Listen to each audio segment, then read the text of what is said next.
তো বন্ধুরা, আজকে এই ভিডিওতে তোমাদেরকে কীভাবে এসেন্ট্রিক টার্নিং করতে হয় সেটা শেখাবো। তো বন্ধুরা, ফুল ভিডিওটা দেখতে থাকো।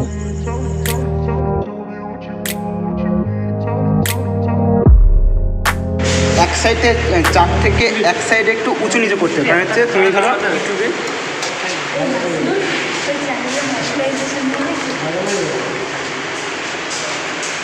আমরা এখানে দেখবো হচ্ছে এখানে একটা পাঞ্চ করি, দেখেছো?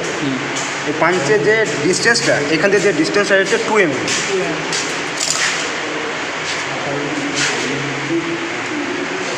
দেখতে হচ্ছে ডিস্টেন্সটা দেখার চেষ্টা করো, 2 mm। সাপোজ ধরে না 2 mm, এই হচ্ছে 2 mm, তাহলে এটা হচ্ছে একটা অ্যাক্সিস 2 mm বেরিয়ে গেছে। এবার এটাকে বার করতে হলে তোমাকে কী করতে হবে, এই সেন্টার মানে এই যে সেন্টারটা, এই সেন্টারের যে সেন্টার সেটা তোমাকে মেলাতে হবে, মানে এই যেটা, হ্যাঁ এটার সঙ্গে মেলাতে হবে।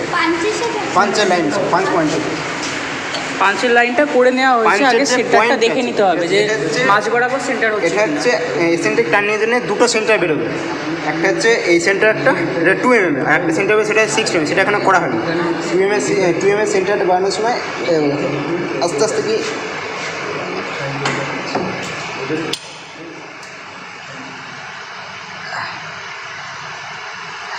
সাপোজ একটু নড়ে গেছে, ঠিক আছে, এটা একটু ঠিক নেই, যেটা স্যার বললো এটা ঠিক গেছে, ঠিক আছে, তাহলে এটা হচ্ছে একটা এসেন্ট্রিক টার্নিংয়ে একটা অ্যাক্সিস সেটা বেরিয়ে গেল।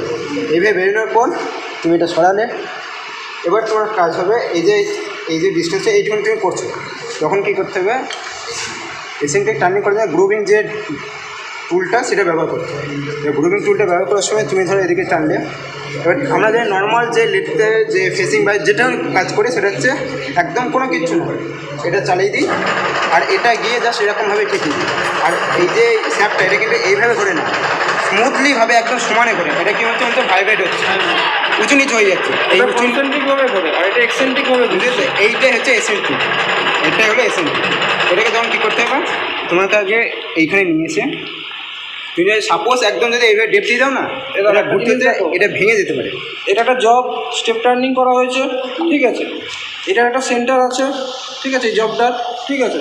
তো এই স্তম্ভটা কি হচ্ছে, পরপর সেন্টার বরাবর স্তম্ভটা উঠেছে, তো যে উপরের যে আপার যে স্তম্ভটা আছে সেটাকে যদি মনে করি আমি একটা সাইডে সরাবো, ঠিক আছে, তাহলে সেটাও তো একটা জব, সিলিন্ড্রিক্যাল জব, তাহলে তখন কি করব, তখন এক্সেন্ট্রিক টার্নিং করতে হবে, ঠিক আছে। তো এইখানে ড্রয়িংয়ে এই যে মধ্যের যে শেপটা, এটা কি হচ্ছে মিডিল বরাবর আছে, মানে এই মোটা ডায়ামিটারের যে অ্যাক্সিস আর ছোটো ডায়ামিটারের যে অ্যাক্সিস দুটোই কিন্তু এক, কিন্তু এক্সেন্ট্রিক টার্নিংয়ে কী হচ্ছে, এই শেপটা কী হয়েছে না, একটা সাইডে সরে গেছে, তো লেদের যে অ্যাক্সিস মেন অ্যাক্সিসের সাপেক্ষে কী হচ্ছে, ছোটো ডায়ামিটারের অ্যাক্সিস কি না ডিফারেন্স আসছে। তো এইটাকে আনার জন্য এইখানে আমরা পয়েন্ট করব, সেই পয়েন্ট অনুযায়ী মেলাবো, তারপর জব ঘোরাবো, দেখবো কি এক্সেন্ট্রিকভাবে জব ঘুরছে, তারপরে কি করবো না আস্তে আস্তে টার্নিং করবো, ঠিক আছে। হ্যাঁ টার্নিং তো এক্সেন্ট্রিক টার্নিং, আর একটা যদি এক্সেন্ট্রিক টার্নিং গ্রুপিং টার্নিং মানে হচ্ছে একদিক থেকে আরেকদিকে জবটাকে মেটালটা রিডিউস করে, সেটা হচ্ছে টার্নিং, মেন কথা সেটা। আমরা তো এটা তাইতে করছি, এই তো বলেন তো, চার থেকে তোমাকে সেট করে নিতে হবে। তুমি ধরো একটা এই স্যাপটাকে খুলে আগে পাঞ্চ করে নিলে, যেটুকুনি দরকার সেটুকুনি পাঞ্চ করলে, এবার তুমি স্যাপটা লাগিয়ে এই টেল স্ট্রোকটার মাধ্যমে তুমি সেন্টারটা বার করলে, এবার যেভাবে সেন্টারটা বার করে তুমি চারটা দিয়ে তুমি পজিশনের মতন করে নিলে, তুমি পজিশন হয়ে গেলো। তারপর তোমার হচ্ছে টুল বিটটা দিয়ে আগে রেখে দেবে, কারণ একদিকে বেশি হবে একদিকে কম হবে। তুমি যদি এক সাইডে দিয়ে দাও তাহলে টুল বিটটা যেদিকে বেশি হবে সেটা ভেঙে যাবে, টুল বিট ভেঙে যাবে, তখন জবেরও ক্ষতি হবে প্লাস লেদারও ক্ষতি হবে। সেই তখন কী করতে হবে, এই টুল মানে হালকা করে ঘোরাবে আর ডেপটা দেবে, আস্তে আস্তে ডেপটা দেবে, কারণ তোমার যতটা ডেপটা কাছে আসবে সেটা হচ্ছে মেন ডেপ। এই মেন ডায়ামিটার দিয়ে বোঝাও, বোঝা যাবে এতটা বেরোলে এতটা এগুলো। এবার দেখো প্রত্যেকটা জায়গায় তুমি এবার ইজিলি ঘুরে দিতে হবে, কারণ প্রত্যেকটা ডিস্টেন্সটা বেরিয়ে যাচ্ছে। এটা তুমি করতে করতে, এটা তুমি যখন লেটটা চালাবে তখন তুমি আস্তে ডিস্টেন্স দিতে দিতে ডেপটা দিতে তখন তোমার একটা রাউন্ড হয়ে যাবে। কিন্তু তার আগে তুমি যদি একদম ডাইরেক্ট একদম ঘোরানোর সময় ধরো এই ইয়েটা ঘুরছে, লেটটা ঘুরছে, তুমি ডাইরেক্ট একদম ঘুরিয়ে ডেপ দাও না, তখন ডেপটা যেখানে বেশি পাবে সেখানে ভেঙে যাবে তুমি মেন ফ্যাক্ট। তাহলে কী করতে, তার আগে তোমাকে আগে ঘুরিয়ে ঘুরিয়ে দেখুন যে কোন জায়গাটা যেটুকুনি ডেপ পাচ্ছে সেইটুকুনি, যেমন হচ্ছে সাপোজ এইখানে হচ্ছে আমাদের বেশি ডেপ পাচ্ছে, এইটুকুনি হলো, ঠিক আছে। এখানে যেমন এখনো পাইনি, তুমি এবার দেখো